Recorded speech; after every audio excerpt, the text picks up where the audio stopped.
Do you know these 11 food-related idioms? Something that is very easy to do is called a piece of cake.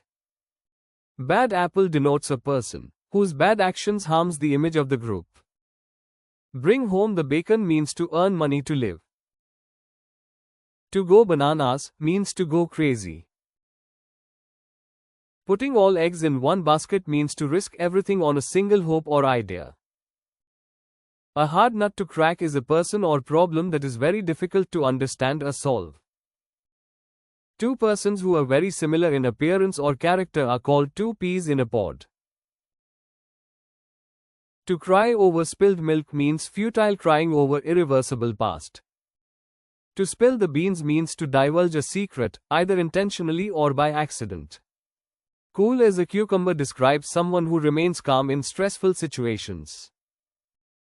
Couch potato is someone who idles away his time on the couch watching TV. Thanks for watching. Click and subscribe to watch more such videos.